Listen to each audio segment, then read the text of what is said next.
अहम खबर, बानी पीटीआई ने पॉलीग्राफिक टेस्ट कराने से इनकार कर दिया है। जेल अमला बानी पीटीआई को सेल में बुलाने के लिए गया, लेकिन वो ना आए। कहा कि वकला की अदम मौजूदगी में शामिल तफ्तीश नहीं हो सकता। पुलिस की 11 रुकनी टीम पॉलीग्राफिक टेस्ट कराने के लिए मौजूद थी।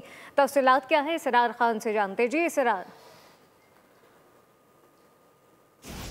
जी बिल्कुल, लाहौर पुलिस की 11 रुकनी टीम जिसकी क़यादत डीएसपी आसिफ जावेद कर रहे थे। तफ्तीशी टीम में इंस्पेक्टर मोहम्मद असलम, इंस्पेक्टर आलम सफेद, दीगर अरकान शामिल थे। पंजाब फॉरेंसिक यूनिट के आबिद अयूब की तफ्तीशी टीम आज अडयाला जेल पहुंची थी और उस टीम ने आज आके बानी पीटीआई का पॉलीग्राफिक टेस्ट करवाना था, लेकिन बानी पीटीआई ने टेस्ट करवाने से इनकार कर दिया और कहा कि वकला की अदम मौजूदगी में टेस्ट में शामिल नहीं होंगे।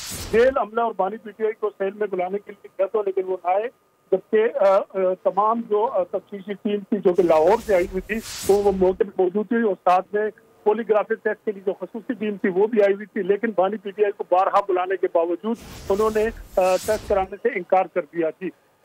इसरार खान, बहुत शुक्रिया। बानी पीटीआई ने पॉलीग्राफिक टेस्ट कराने से इनकार कर दिया। जेल अमला बानी पीटीआई को सेल में बुलाने के लिए आया, मगर वो नहीं आए। सब्सक्राइब करें और बेल दबाएं ताकि कोई खबर रह न जाए।